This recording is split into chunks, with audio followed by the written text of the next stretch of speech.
Welcome to the Retire with Purpose podcast. My name is Casey Weade, where it is my mission to deliver clarity and purpose and elevate meaning in your life. We do that on the podcast in a couple of different ways.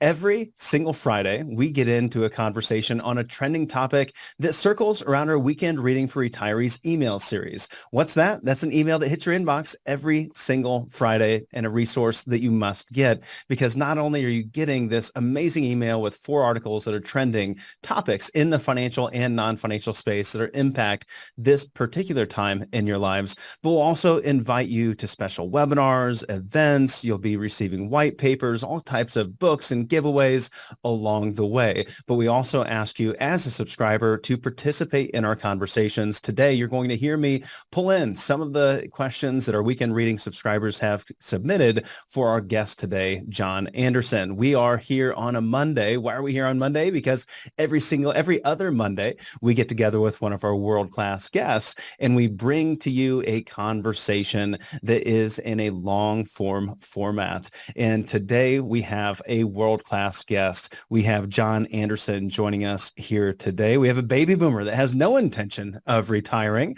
And it's always great to bring on to the show people that are really living that purpose-based retirement. He is the founder of Replace Retirement and co-founder of the CEO Advantage. And he is on a mission to help you replace retirement with intentional living, to articulate the realization of your life's journey and find your unique purpose. He founded the Detroit chapter of the Entrepreneurs Organization, which is kind of how we ended up getting connected. And he has also been featured in Forbes and Next Avenue. I'm sure his articles will at some point pop up in our Weekend Reading for Retirees email series. And he is the author of Replace Retirement, Living Your Legacy in the Exponential Age, which is what we're going to be exploring today. And we're also partnering with John to give away free copies of that book, Replace Retirement. If you would like to get your free copy of Replace Retirement, it's super easy. All you have to do is go on over to iTunes, write us an honest rating and review of the podcast, and then shoot us a text. Text us the keyword book, B-O-O-K, to 866 482-9559, and we will shoot you a link that you can select that book and share with us your iTunes username so that we can send that book out to you for free. Well, let's get into the content. John, welcome to the podcast. Thank you very much, Casey. Man, John, I'm excited to have you here. You know, it's someone with such a massive transformative purpose as yourself is perfect for the Retire with Purpose podcast. You know, you actually talked about this in your book where Salim Ismail, I believe is how to pronounce his name, Salim Ismail coined this term, massive transformative purpose, after analyzing the 100 fastest growing startups. And I wanted to get that from your perspective. You know, what is a massive transformative purpose and how does that show up in your life? Good question. I, for years, just went with the definition of purpose, like you do. And so my purpose is to inspire and challenge leaders to achieve their greatest personal potential. And I've had that since I was in my 40s. And that led to all the work I do and the work I'm doing today. This idea of a massive transformative purpose, or MTP, was this term that Salim and Peter Diamandis kind of coined. And I guess it's one way maybe just to brand a little bit differently, but it's fundamentally the same idea as a purpose. I think all they're doing, because they think of everything from an exponential lens versus a linear lens, that what would be a massively transformative purpose that changes the world. And so from that standpoint, if we kind of separate that idea out, if my purpose as John Anderson is to inspire and challenge leaders to achieve their greatest personal potential, which will never end, right? I can always work on that, so it's tireless. I can always improve on that, which is what a purpose should do. And finally, the word leaders, you could insert growth-minded people. It's just that at that time, we didn't use that language. And I thought a leader is somebody who's at one stage in life and is willing to do the work to get to a higher stage in life, whatever that is. So it's not by title, it's really a behavioral thing. A massively transformed purpose might be more of this replacing retirement with intentional living, right? That's like pretty big. Like, how would you replace retirement? And what would that look like? So that would be closer to his definition of a massively transformative purpose. And in that lens, I looked at it through more of the purpose of my company beyond just John Anderson's purpose. Does that make sense? Yeah, the thing that's funny about purpose is it seems like there's a lot of different levels of purpose. And the more that I've done this over the years, you find everyone not only has a different definition, but actually there's different types of purposes. You have this, they'll say you have purpose with a capital P, then you have purpose with a lowercase p. Well, now we have MTP on top of that. So I have MTP, capital P, lowercase p. And I do think that's helpful though, because for many, when we look at a massive transformative purpose, that can be really intimidating. Yes. And the way that you frame this, I think it helps individuals better wrap their head around that purpose. But maybe you can share with us how you think of these different purposes, these lowercase p's, these capital P's, these MTPs. When I do work with clients, I use the simple term purpose. And in that vein, it's like, I want to understand, Casey, what's your purpose for life? If to use kind of a spiritual piece, or what did your higher power intend you to be here for, or God intend you to be here for? What's your sort of whole meaning for life? So from that standpoint, and again, I mentioned in my 40s, to inspire and challenge leaders to achieve their greatest personal potential, I felt like that would carry me for the rest of my life. I'll never tire. So as a business coach, right, I was doing it in the business realm. And then as I evolved into creating these legacy maps, and now it's much more one-on-one, it's about 80% of the work I do, I'm doing it with individuals. The Replace Retirement book is still inspiring and challenging leaders to achieve their greatest personal potential, right? Leaders under that definition of people who are at one stage in life and willing to climb to the next stage, willing to go on that journey. So I think that's an important piece. Every human being should have a purpose, and that purpose should create the direction and whether north, east, south, or west of their life. This massively transformative purpose, again, is a little bit of, and I've been exposed to Peter Diamandis for more than a dozen years. Like, he had a big impact on me.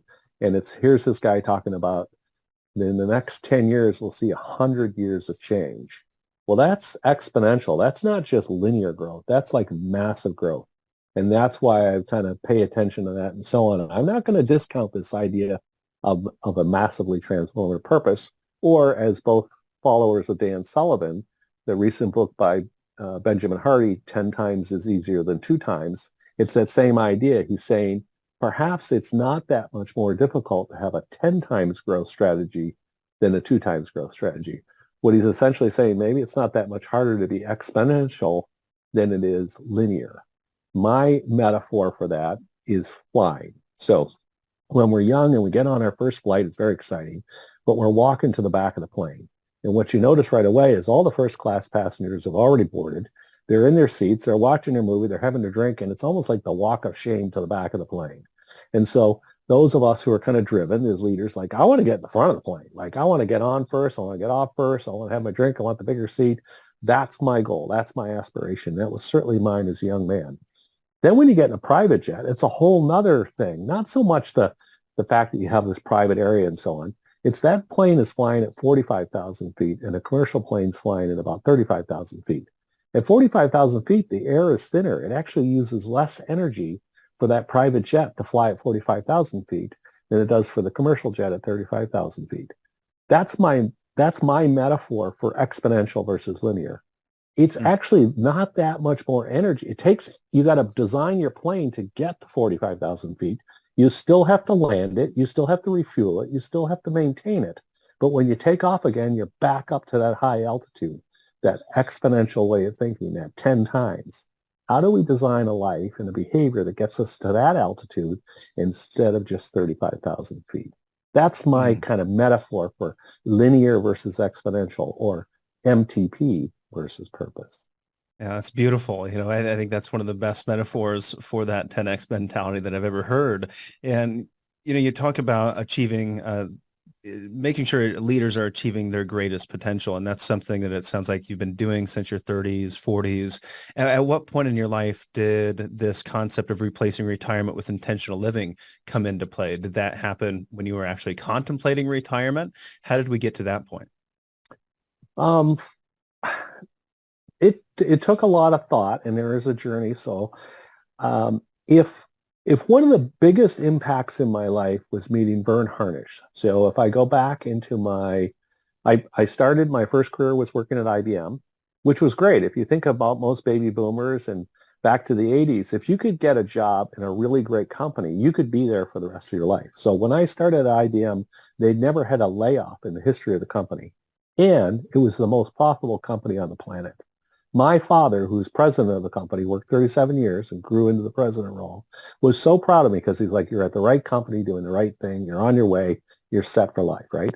Because that was the model. That was the design back in the 1980s.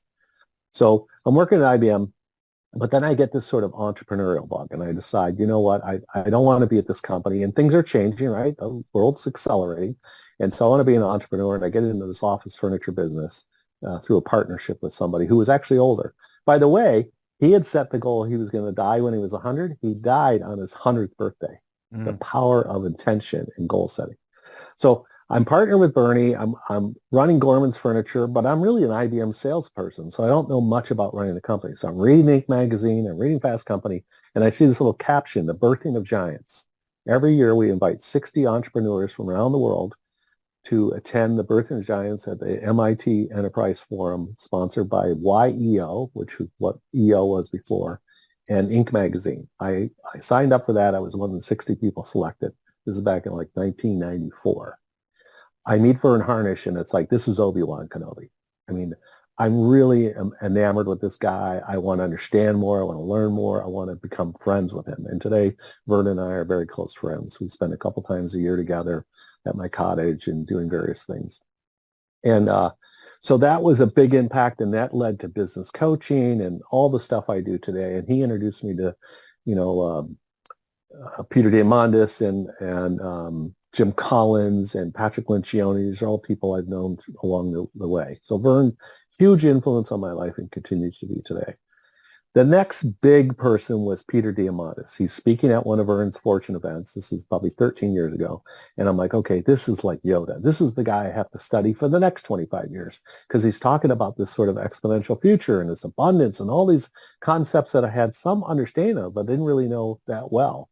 And so now I make the same commitment. I'm going to learn. I'm going to become friends with Peter Diamandis. I'm going to spend time with Peter Diamandis. I'm going to understand what he's saying. So now I'm in this program, Abundance 360, that's been going on for a dozen years. Well, he has a huge influence on you because at first when he talks about all this, that the next 10 years is going to feel like 100 years of change, it's a little overwhelming. It's like, I don't know what that is. Like, I'm not sure I even want to know. I just want things to kind of go more or less like they've always gone, right? That's a natural reaction. So then, that's the first one. Like, well, okay, I get it, but that's not me. And then that kind of year two, it's like, well, I could see how Ford Motor Company could be disrupted. Boy, if they don't really sort of change themselves with electric vehicles and autonomous vehicles and so on, there may not be a Ford Motor Company by the end of the decade. They better get their act together, those guys, right? Then you kind of go into the next year. It didn't work perfectly on 3 years. Year three, it's like, you know what? I could see myself getting disrupted. What if AI replaced me? Like, I'm not the business coach anymore. You have this avatar, and it could be Jim Collins if you want. It could be George Washington if you want, right? It could be skinned as anybody. And it's really like Watson. It's this AI pulling all this information about your industry. You can look back in your industry. You can look forward in your industry. It knows everything else. And it was Gino Wickman, who had been my business partner when I launched my business. He was there with me, and he's like, yeah, but it can't replace the human side, like the stuff we do that helps with teams and everything. I said, why not? Have you ever watched The Terminator? It's like reading your body language and your energy and all this stuff. So now this technology can even understand how emotionally you're responding to the situation. So with all that in place, AI really could disrupt John Anderson as a business coach. So I thought about that for a while, and I said, how am I going to be a disruptor? Now, one of my things, and the reason why Andrew and I are so close, is you never blow up a relationship. I'll put relationships before money. It's been my theme my whole life. You never blow up a relationship. You never go head to head with somebody who's a friend of yours and so on. So that's why I never competed with Vern. So I thought about it. Well, what's a space where I can be a disruptor? Because that's what Peter Diamandis is challenging me to be. He says, if you're not a disruptor, you're going to be disrupted. And I thought about, well, I'm a baby boomer. I don't intend to retire. I really enjoy the work I do. Maybe that's how I could disrupt. And so that's what led to Replace Retirement, Living Your Legacy in the Exponential Age. It was trying to bring these same ideas to a whole group of baby boomers, a huge demographic. And I'm not stepping on my past partner space, and I'm not stepping on any of my influencer space. This is kind of open territory. This is a big wave. And as Vern says to me, this wave is way bigger than the business coaching wave. This is a huge wave. This is the biggest thing that's ever come along. And if you could really get up and surf that wave, man, that could be huge. And so that way I still have the support of all the people in my life, whoever they are, because I'm not getting into their space. It's kind of a new space. So that's what kind of led to this whole journey, is that I'm a business coach. I'm thinking strategy and helping companies with strategy. I then sort of start individuals with strategy, and then always applying it to myself. It's like, okay, if I'm going to be disrupted, how do I avoid that from happening? And that's what led to writing a book. But also the rationale behind the book is if this change is coming and it's coming that fast, will this whole concept of retirement as we know it today be disrupted? And I believe it will be. Mm-hmm. You believe it will be. And I guess the question to me is, does it need to be? You want to inspire others to skip retirement. So does that mean that, well, what if I want a traditional retirement? You know, it's kind of like what you said. We want to hold, I kind of like the way things are. Things are good. Why do we have to change things 10x? Why do we have to go through these massive technology changes? Can't we just kind of slow things down a little bit? Because I find that there are so many still that want a traditional retirement. Do you think that that'll end at some point? Do you truly wish that no one had a traditional retirement and that retirement itself became a thing of the past? Well, I think one of the things to look at is everything on that statistical bell curve, right? 20%, 60%, 20%. So if we look at any sort of demographic, and let's kind of use that term ABC players. Let's say it's employees. If you have 100 employees, 20% of them approximately are just A players. They're outstanding. They're fully driven. They're fully engaged in the company. You wish you had more of them. Then you got roughly 20%, maybe it's 15% that are kind of like, if they resign tomorrow, you're like, thanks for working here, but, we're not hiring you back kind of thing, right? But you can't let them go because it's always hard to find new people. And they're kind of getting their job done, but you wish they were more like the A players. That's the C player. And then in the middle, you got the bell, the 60%, kind of the B players. And B players can swing either way. If they hang around A players and are sort of like our conversation, our relationship, and Andrew and everything else, you start kind of leaning that way. Like, you know what? I like what this guy's saying. I'm gonna try a few of these things. Or if you're hanging around the C players, and this is when I was a young man, and what everybody would do is they'd work for the automotive companies, and they would get a job working for Chrysler on the line. These are upper middle class kids who come from relatively affluent families who can go to college, and they're saying, you know what? But you get $28. It was a lot of money, right? $28 an hour to work on the Chrysler assembly line. Now, you're going to be working on the assembly line, and you got to do that for 30 years or whatever before you retire. But I do get to buy a new Trans Am, and I get an apartment. And so I was caught in that thing. Do I take this sort of short route, the easier route, the linear route, or do I take a more challenging, right? And so again, that was sort of defining that purpose before I have it. No, I think I'm going to go to this next stage. So we got this bell curve going on. I would say, to answer your question, yes, 20% of the people probably can do a more or less traditional retirement. And they can do that because they've been thoughtful about how are they going to spend that time. Not necessarily looking backwards, but by looking forward. And they'll do fine. They'll keep their mind sharp. They'll keep their body sharp. They'll continue to grow their relationships. And we do see that, right? It's just in any demographic, you're going to see that. But I'm saying for the other 80%, if they're not intentional about what they're doing, it's not going to go well. And we see that in the general public. And I reference my father. My father was president of a worldwide corporation. He had a great 37-year run. He retires, and within 5 years, he was a shell of the former man. I'm like, I want to, one day I check in with him. How's retirement going? This is what he would say. I'm surviving. I'm like, surviving? You should be thriving. I thought this was like the panacea. Mm-hmm. Well, I really kind of enjoyed my work. I kind of missed that. Well, there's something insightful. And then I'd say, well, what have you been doing? Well, I played golf. And so he said, oh, I never was a golfer. My dad was a kind of a real hard worker, so he didn't have a lot of hobbies. I've always had hobbies. And he'd say, I wasn't really good on the green, but boy, I could hit that ball a long way. Well, that's what all hacks say, right? I can hit the ball down the fairway, but I can't putt or chip it. So I said, Dad, why don't you take up golf? Oh, I can't do that. What do you mean you can't do that? Well, no, I'm busy and so on. So this was a common conversation I have with people who are retired without intention, is they're kind of floundering with how to focus their energy, focus their time, and so on. But think of the word, because you're retired. You're an old part that's not necessary anymore. We've moved on. So, so I use that again. If you think about that influence of Peter Diamandis and acceleration and exponential, is like you can get left in the past.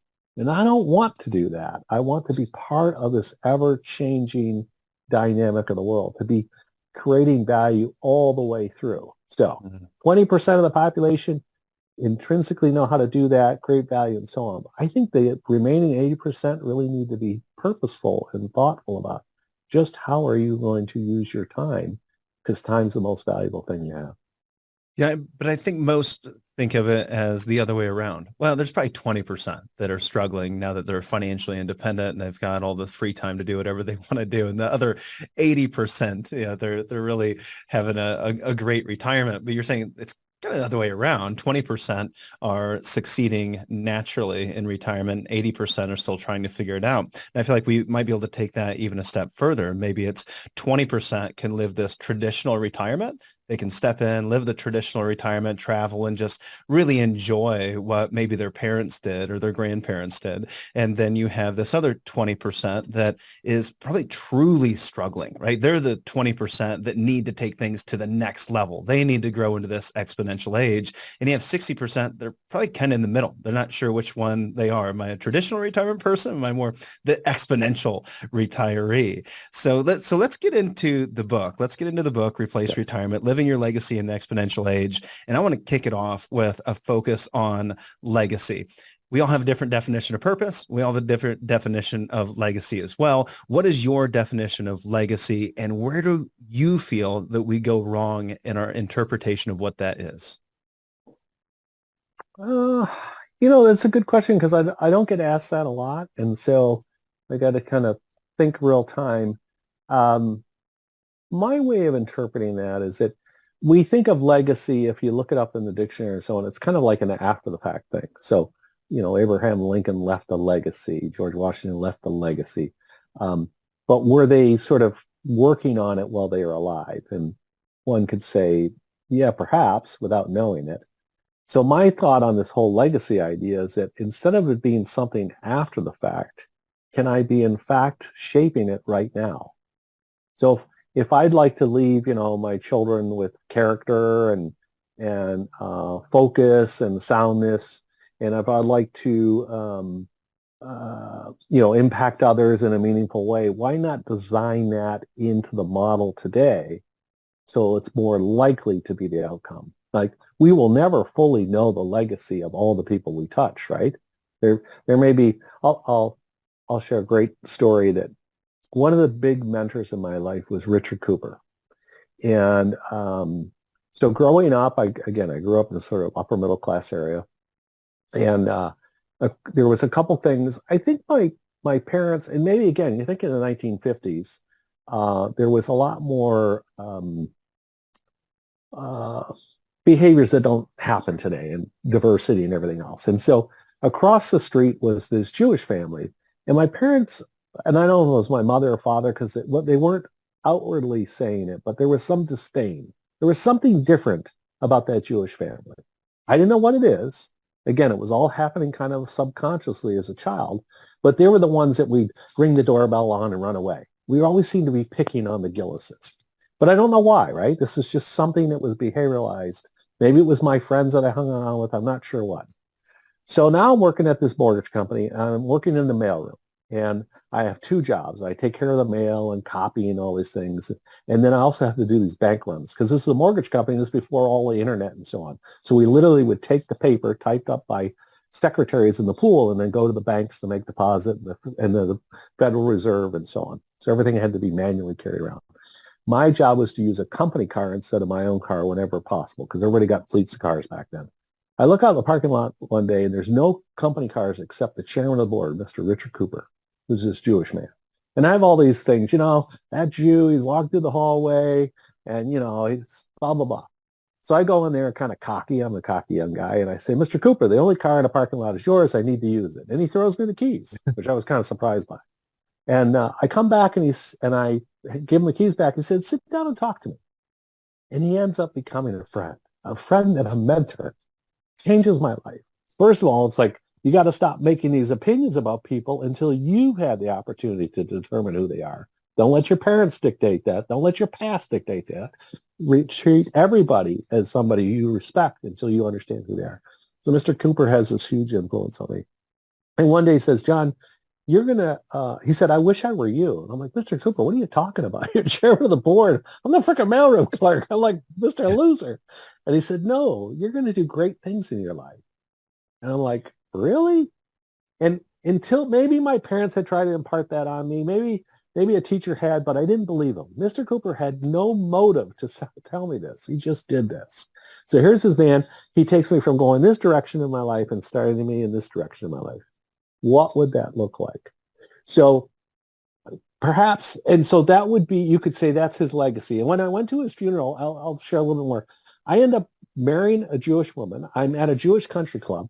They didn't realize this whole backstory, her family. Otherwise, he would have been invited to the wedding. I didn't know he belonged to the same country club. So Mr. Cooper, I wouldn't be here today if it wasn't for you. And he said, no, John, you wouldn't be here today if it wasn't for you. So this is an amazing man, right? Always giving it back, always reinforcing you, always making you feel good about yourself.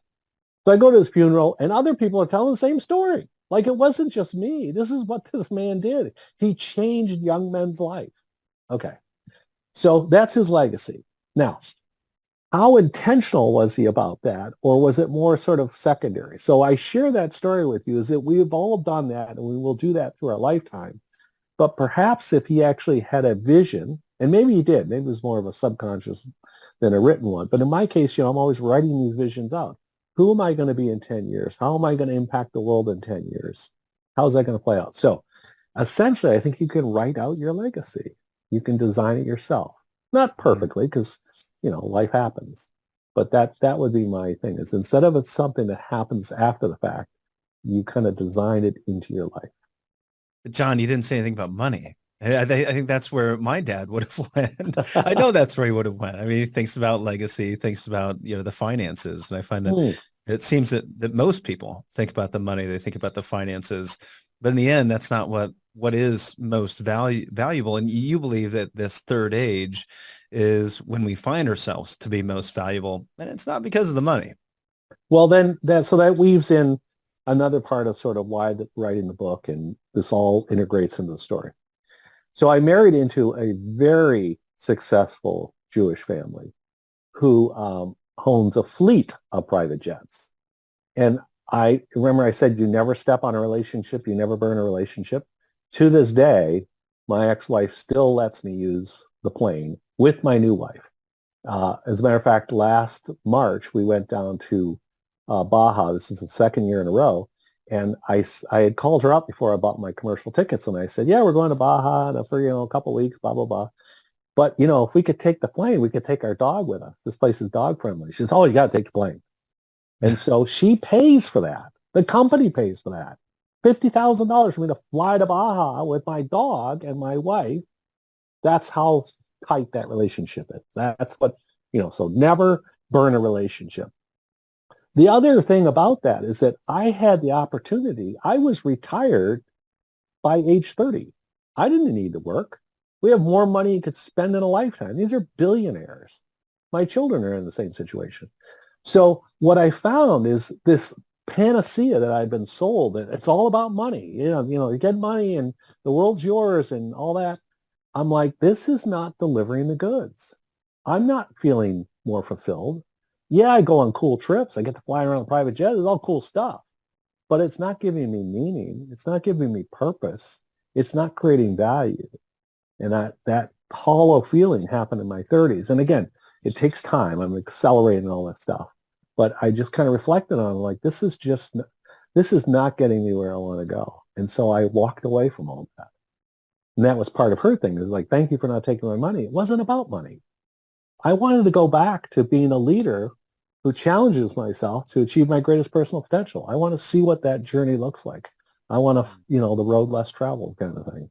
Yeah. And so that's what I'm doing today. And my children see that, I always tell them, either I'm the stupidest man in the world or there's something to this, because I divorced your mother and she and I are very good friends. We still see each other. We sometimes spend holidays together. I love her, but I felt like as long as I was in that bubble, I was never going to really be walking on my own path.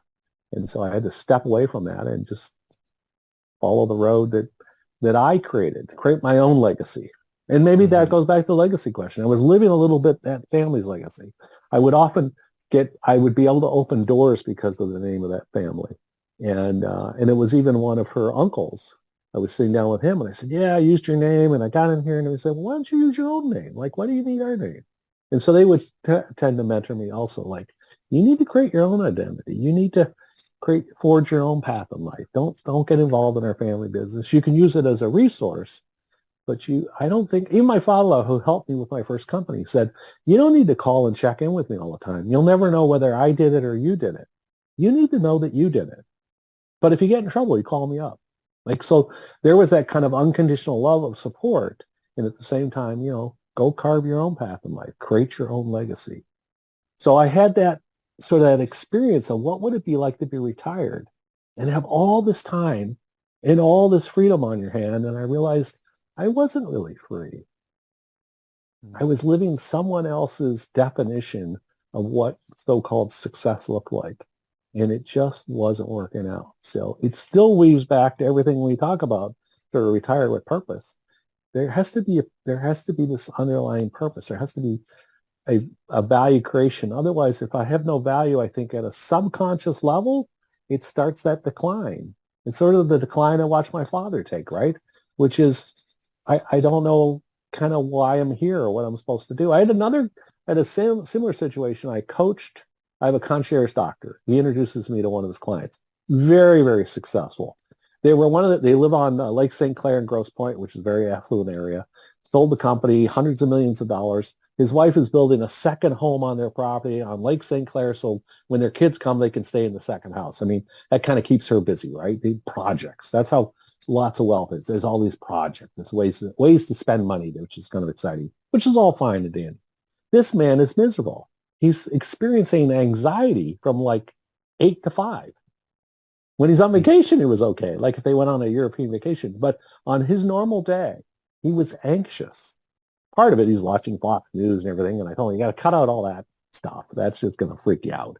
But the other part is he'd lost all those relationships at work, and he wasn't, probably his wife was more an extrovert, so he was having trouble sort of cultivating those. And he didn't understand sort of what his role was. He was just marking time. And so I see this thing, and it's not a money thing. It's it's a mindset.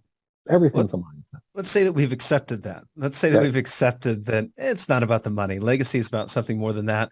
And I want to figure it out. What's that really mean for me in my life? So getting to brass tacks, in your book, you talk about creating a legacy map. So how do we get started? What is a legacy map? What does that look like? Well, it's essentially, and this is out of the work of Dan Sullivan. So everything in my life has been influenced by somebody, just like everyone else. And one of the things Dan introduced he called it the lifetime extender. And Dan was one of the endorsers of my book, so he saw everything before it went to press and approved it. But essentially, it's this idea, let's go all the way to the end of your life. How old do you want to be when you die? And when I initially went through this exercise, I picked 103. And so that's where you started? Your first time through it was 103? 103. And everybody goes through it and it gets longer. Yeah, I've actually moved it up to 111. Okay, I was saying, okay. I think I started at 98 and then I go, okay, 117.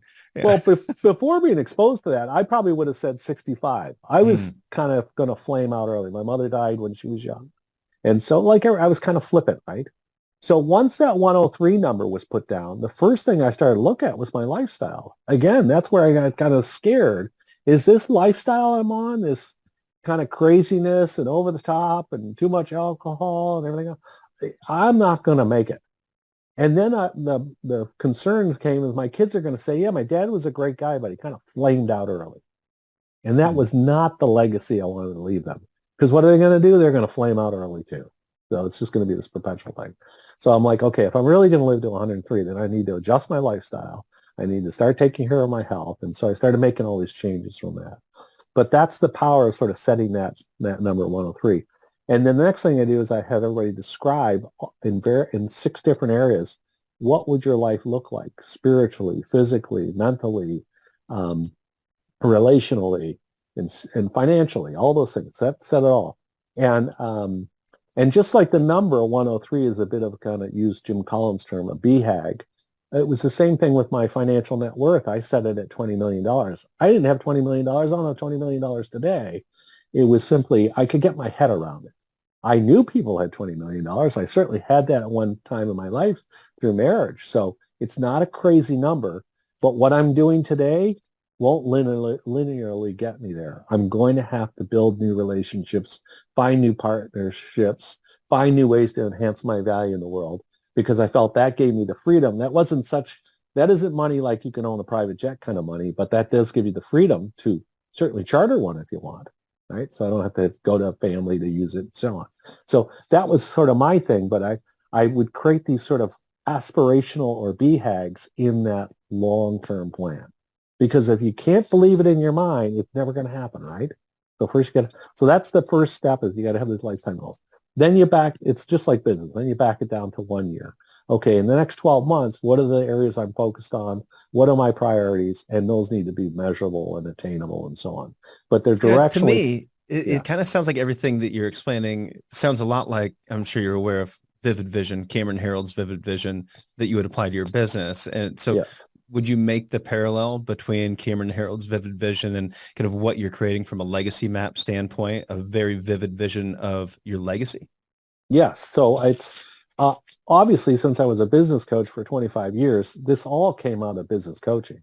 I'm coaching companies on, you got to have a BHAG, you got to have a vision, you got to have a core values, you got to have a purpose, all these things that Vern Harnish had taught me. And then kind of what are your 3 year and your 1 year and your quarter and so on. And what's your weekly meeting look like? What's your huddle look like? All I did was design all that into an individual plan. And that kind of came from Mm. the same point. It's like, I'm telling people to get your act together. Maybe I need to get mine together. Like, and so that became one of the things in 25 years of business coaching. Once you get these fundamentals down, whether they're scaling up or EOS, and again, remember Gina was my partner, so EOS just came out of all the same model. Um, Once the company has that in place, the stall point ends up being the CEO or founder or owner. They don't have a plan for themselves, and so they're not growing, and so the company can't grow beneath them. So that's why the legacy map was kind of created, is really for the business owners. So it used to be, I do the business coaching, you got to do the legacy map. That was the agreement. And then today it's transitioned to 80% just doing legacy maps and only 20% business coaching. I don't Mm. really take on those gigs anymore. But I finally realized it comes back down to the individual. And then to take that one step further, I would say it's congruency, and this ties to age and wisdom. Let's assume, kind of, I know I'm bouncing around a little bit. Let's assume that you've had a job to a career, and now I'm really helping people go from a career to a calling. So with the career, I know how to make money. I know how to kind of get my financial house in order. I've got skills that have value in the world and so on. So now it's like, if it's a calling, if it's truly you design it. Think about retirement. The idea was, it's so funny. So you've had to follow someone else's rules all your life. When you're growing up, you had to listen to the teacher and your parents. And then you get a career and now you got to follow your boss, right? And he kind of dictates when you come in and when you go and your 2 weeks vacation, all that. You're still being told by others what to do. You have some degree of independence, but you're still kind of in a structure, fair enough? Someone else's structure. Retirement is the calling. The structure's gone. You get to design the perfect business. You get to design the perfect life. But if you've never designed it before, how do you do it? So this is why I work with so many business owners. It's like it makes sense, right? It's like you're doing this in your company and you see the value and you see how it's growing, you're helping seeing how you're accomplishing goals. Why wouldn't you do this personally? Mhm. So it's not even a hard sell. They're like, yeah, this makes a lot of sense. And then once I get the CEO on board, he's like, I got one company I work with 11 of the executives. They all have legacy maps. What happens there? It builds congruency. It builds congruency between my head and my heart, and it gives me a sense of purpose and direction, and it answers that big why. So my career is now just one aspect of who I am in this larger legacy idea. It's just a component of it. It's one area I get energy from, but it's not the full area.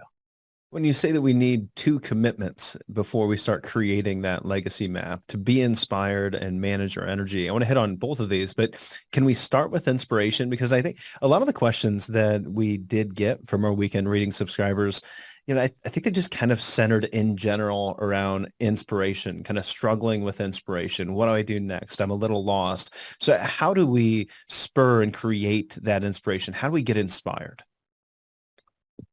Well, that's where the book, one of my friends thought I had done a nice job in the sense that he said a lot of books sort of talk about things, but they don't give you the how-to. In my book, I am sort of breaking down a lot of these how-tos, right? So you can build a legacy map after reading my book. You may not do it as well as if I was helping you with it, but it's really kind of a lot of the how-to. That, we talk about in the book, there's a legacy map and then character compass. And the character compass, again, it's all adapted from business. You were wise on that. Includes the purpose, principles, core values, and then I've changed it since the time we're writing the book. The fourth category is beliefs, because beliefs are a powerful driver. So that is a lot of where that inspiration comes from. If you know your purpose, so your big why, and you know your core values, and these are core values for your family, right? Those few ideals that you're trying to behavioralize, a model to your children and your friends and your extended family, right? Everybody in your life. Principles, which sort of keep you between the rails. Those are kind of what Patrick Lencioni would call aspirational values. One of mine was patience. My father was not a patient man. I wasn't patient when I was younger, but for the last decade, I've been working on that patience. Actually, my dog has taught me as much about that as anyone. Um, I'm a transformed person in terms of patience today. And then finally the beliefs, I read my beliefs out loud every morning, 4 days a week, almost like affirmations. And I'm sort of changing those beliefs, right? I'm taking an old belief, that's from like the linear thinking to the exponential thinking. So I have these belief statements. All that is intended to help inspire me when I wake up in the morning. And it comes back again to that time when I was married into all that wealth.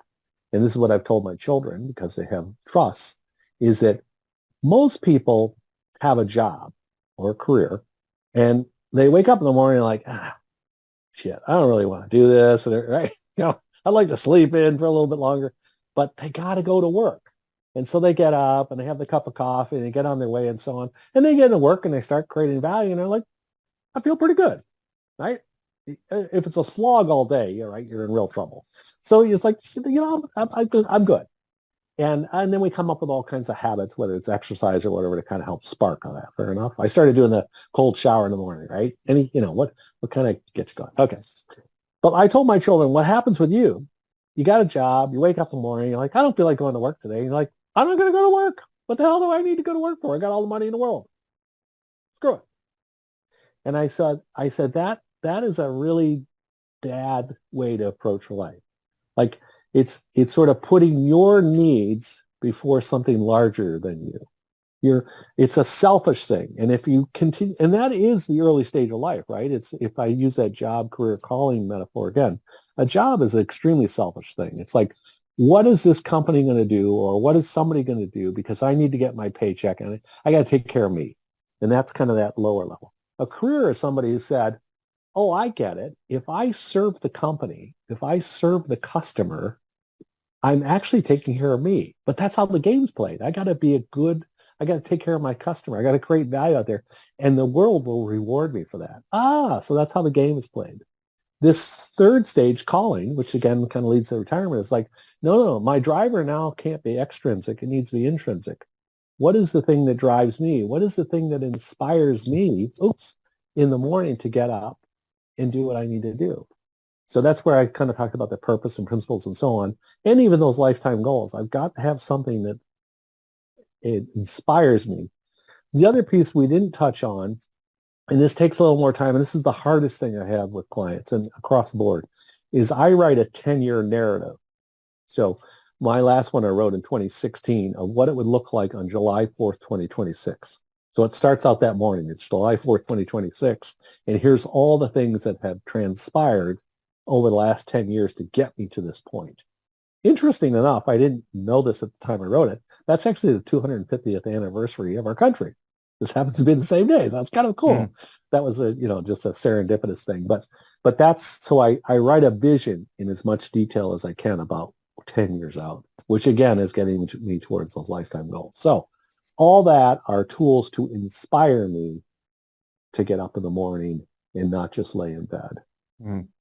Well, we could take this a bunch of different directions, but I think first off, I want to talk a little bit more about that 10-year narrative and then drilling down to those, quarterly targets, which, and scaling up, we've got some rocks built in here, right? So absolutely. So you're getting inspired by looking at that 10-year narrative in large part. We start with the end in mind, right? So you say start with end in mind. Do you even go further than that? Do you, a lot of people want to talk about writing their eulogy. So do we go further than that? That we say, this is what my life is going to look like when I pass on. And then we take a look at our 10-year, then we go to our 1 year, then we go to our quarterly targets. How do you view that? Or are we just starting with that 10-year narrative? I've never done that eulogy exercise. I'm very familiar with it. And I'm going to say my initial reaction is probably not a bad thing. The only nuance that I've learned along the way, and I could be wrong on this. This goes back to goal setting. I learned this again, helping companies set their goals and then scoring like the rocks, right, every quarter. When I do a legacy map, I'm like a really easy scorer. And I'll even do it to this degree. And maybe this is wrong. This is where you could get into some controversy. And I'll tell you the rationale why. So if I just had a monthly this morning, and then I've got a couple other monthlies this afternoon. So I have a monthly check-in with the client. Let's look at how you're proceeding against your quarter, right? So they have to do things on a weekly basis, a monthly basis, quarterly. Okay. So I'll look through it, and we were looking through his quarterly today, and we've got our quarterly coming up just in a few weeks, right? He's only got a couple of weeks till the end of the quarter. So I said, well, you got to make them kind of easy. You only got 2-week goals left in this month of September. But there was one there, I forget what it was, and I said, let's just put a line through it. So what it was, at the beginning of the quarter, he had this intention to get XYZ done. But here we are, just 2 weeks away to the end of the quarter, and it's not done yet. I'm like, just put a line through it. Putting a line through it means it's a good idea, but you know what? I never got any traction on it in 9 days. I'm like, let it go. It's a rollover. We'll look at it again next quarter. We're not going to beat ourselves up on it. It is what it is. It's okay. So, we set lots of goals. It's okay. So I'm easy on that one. The same thing, if they got a goal, like this one, it was about sort of scheduling a trip with his mom. Because again, a lot of my clients are older and stuff. And his mother's getting older and he wants to do something with her special before she dies. Fair enough. It's all good stuff. So he said schedule design. That was it. Design and schedule a trip with his mom for the fourth quarter. Do you have a design and schedule? Well, we've talked about it, but we don't have a schedule. Are you going to schedule the next 2 weeks? I don't know. That's pretty close. Why don't we just say design a trip with your mom for the fourth quarter? Let's just call it what it is. So we do go ahead and manipulate it right there. Here I am changing goals just 2 weeks out from the end zone. Now, what happens when we come to score it? He mostly gets greens. Okay. Why do I do all this? This is John Anderson thinking. I have beat myself up my whole life for falling short 80%, 90%. Well, I wasn't 100%. Nothing in life is 100%. I have to learn the trick that if I just keep getting 80% and then 80% and then 80%, you do that for a decade and decades, your life's going to be beautiful. We got to stop beating ourselves up. There's a lot of sort of philosophies we picked up as young people that just, in my opinion, are not reinforcing stuff. And maybe that goes back to Richard Cooper, God bless him. You're going to do great things in your life. I need to hear more of that. That's I believe that. So I do that for myself and I do that for my clients. Let's stop talking about where we're falling short. Let's talk about all the progress we've made. And then we start to believe there's nothing I can't accomplish if I set my mind to it. And you know that, Casey, and everybody I ever talked to knows that. You've really gotten everything you wanted. So why not be more thoughtful about exactly what you want? Because you will end up there. One of the things that's in my office here, I'll spin this, is my legacy map in a graphic form. So a vision Yes, board. there it is. I love it. Now, if you are just listening to the podcast right now, I would encourage you to check out the YouTube video of this. You can actually see John just shared with us his legacy map, and boy, is it beautiful. So, and back when I did this, remember, this is a decade old almost. So I was calling it a success map back then. So it, changed the name, and there's some things that have taken place. But the real key in showing this is in the middle of it is Proverbs 16:9. A man's heart plans his way, but God directs his steps. So for me, that was really, really powerful. That it's our role to understand what our heart truly wants. That's what this calling period is about. This is what this retirement period is about. It's like, let's really find out what's in our heart, not our head. Your head got you here. Your head you need in a job. Your head you need a career. Now it's time for your heart. What does your heart want? That's what purpose gets said, core values, right? What does my heart truly want? And if that's what's meant to be, that journey, that's why mine's kind of windy, will get you there. Because that was another sort of spiritual moment for me, because I've done these things where I sit on a mountain for 3 days in a tent, I try everything. And that was kind of the insight that came to me is in that quiet moment is that, John, you love snowmobiling. I've snowmobiled sometimes 10,000 miles in the winter, ride motocross bikes. I rode 500 miles this year on my jet ski on Lake Huron. Okay. Mm-hmm. Like I'm into like high speed, crazy adventures. So in my quiet time, listening to my heart or the Lord, he was saying, I never designed your life for a straight line. This marrying into this wealthy family, very smart, but that's like a straight line highway. You aren't living your life unless it's this crazy turny thing where you don't know what's around the next bend. And why is it that way? Because then you're going to be all focused. You need to be all in. You need to really be paying attention. But that's when you're at your greatest joy. That's when you feel everything coming to you. So it doesn't just have to be on a motocross bike. It could be your whole life. What about that?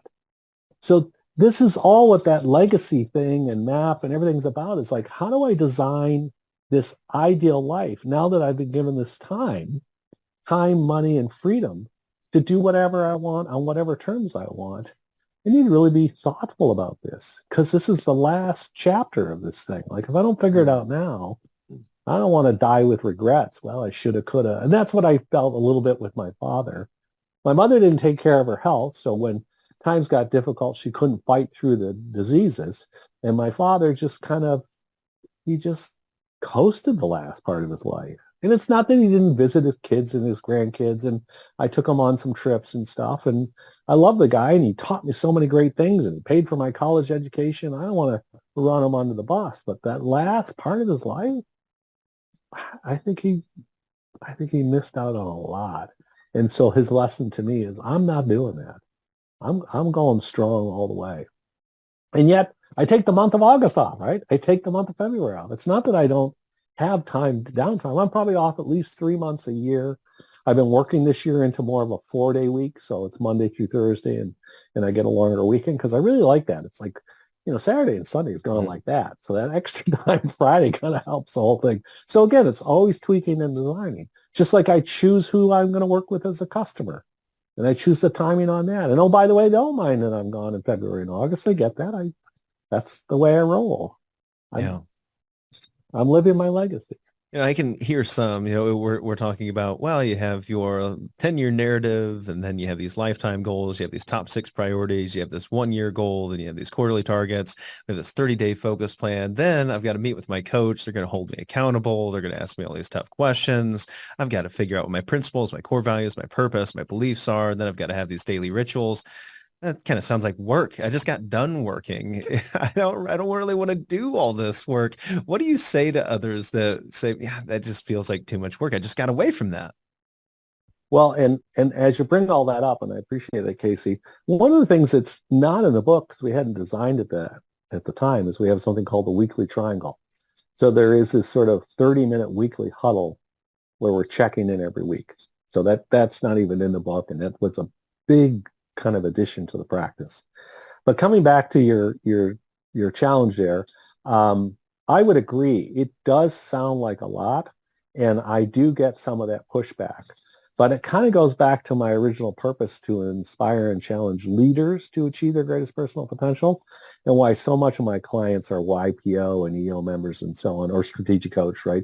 It's anybody who's already sort of been on this path, who understood some of these tools and fundamentals in getting their career really locked in, are willing to sort of make that step on this next stage of life and understand it really isn't that much. It's the same thing when we were selling business coaching.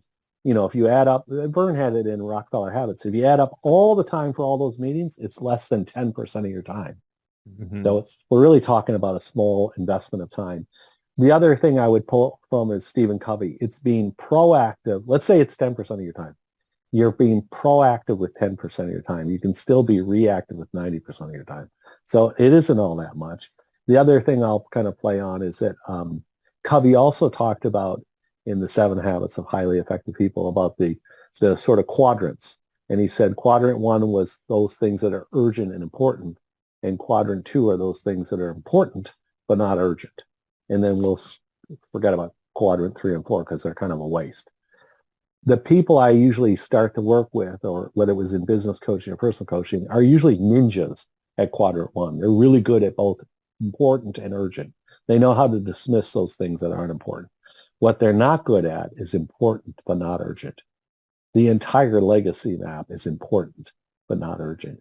And Covey underlined, he said, all progress, not some progress, all progress is made in quadrant 2, in the important but not urgent. That, if you keep working that through a methodical program like this, like exercise, if you will, I spend 2 hours each morning before I begin my day working on all important things that aren't urgent. So I pray, I meditate, I exercise, I journal, I read, I write notes of gratitude, personal notes of gratitude. I have a whole sequence. I read those beliefs out loud. I have a whole sequence of things that I've gathered over a 20-year journey. I didn't start out this way. I just started out with journaling. So 15 minutes of journaling. And then, I did habit stacking that James Clear talks about in Atomic Habits. So, got this anchor habit, then I had this habit, and then this habit, and so on. And so it's a whole sequence of things.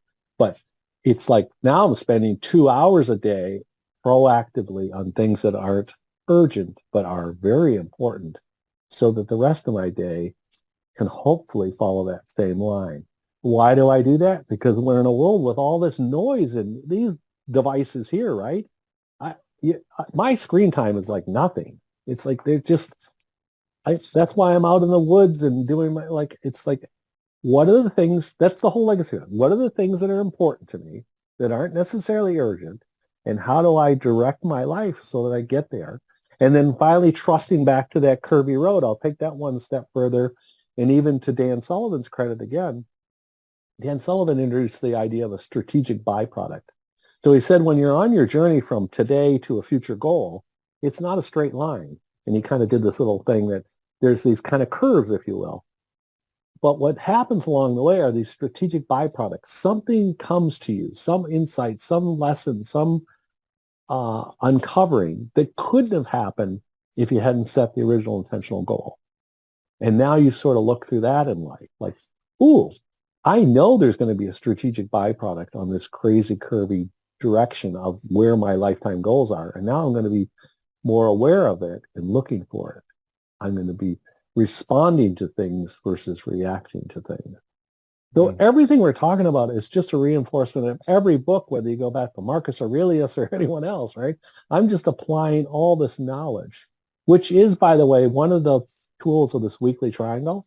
I ask my clients every week, what are you reading and how are you going to apply it in the next 7 days? a very simple act, but it's like I've read thousands of books, maybe tens of thousands of books, but I didn't apply a lot of the stuff. Now I'm all about how do I apply it? But I can apply it because I've got freedom of time on my hands. So that's when I'm in the morning, right? Those books that I read in the morning, I'm underlining, I'm writing thoughts out of. So right now I'm in that 10 times is easier than 2 times. I'm on my second time through. I'm now kind of putting it in a journal. I'm cementing these concepts into my head and trying to go with that. One of the thoughts on that I kind of picked up this morning, which we didn't touch on today, Casey, but I think is really big, is that what's my identity? So my identity, your identity, all identities are really past-based, right? They're all the things that have happened that got you to the stage. So your identity is basically based on a past. But we know that world is different. It's just like, I don't need a 1950s identity. That's not going to get me anywhere. Even a 1980s identity. I need one for 2023. By writing out that future vision, by setting these long-term goals, by coming up with a purpose and core values and all these different components, I'm now painting a new identity for John. Now, if I take actions every week and day that move me to that new identity, I'm not going this way, I'm going this way. So because we are kind of, that identity word is huge. We have the identity that we work for a company, the identity, a lot of people say, so what do you do for a living, right? That's the first question. They're essentially saying, what's your identity? And, my tagline in my emails and everything is my purpose is to inspire and challenge leaders to achieve their greatest personal potential. So that's my identity. Now, how do I create a plan that aligns with that?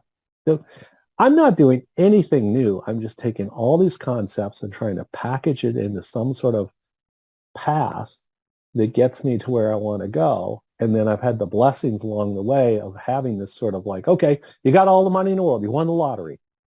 Huh. Which we know the stats on lottery winners is not good. So I'm like, that isn't necessarily going to be there. And again, if I look at myself, my children are blessed because their mother and their grandparents have left them this great wealth. And I'm simply saying, okay, what are you going to do with it? What are you going to do with all this freedom? What are you going to do with all this time? How are you going to make the world a better place? Well, long story short, I think everything that you went through there, you talk about living in the gap in the gain, you talk about making this sequential, taking small steps. It's not about perfection. It's that 80-20 principle, and the urgent, the important. I feel like it's just about taking some steps. We don't have to get everything done all at once. If it feels daunting or it feels overwhelming, that first step's pretty darn easy, and that is to get a copy of your book.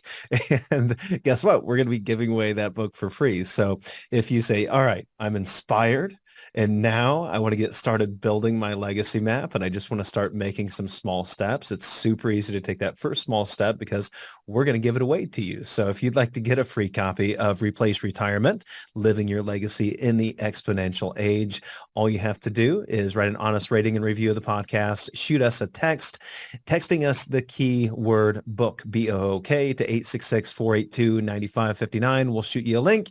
You can send us your iTunes username. We'll verify your review, and we'll send you the book for free. John, our time is up. I wish it wasn't. I think we touched on so many things that we could have taken such a deeper dive into. I look forward to having the opportunity to take deeper dives with you in the future and to see the legacy just really evolve for yourself and the impact that makes in so many lives over the future. Thank you, John. Thank you, Casey. This has been amazing. And you can see my passion for this. Absolutely.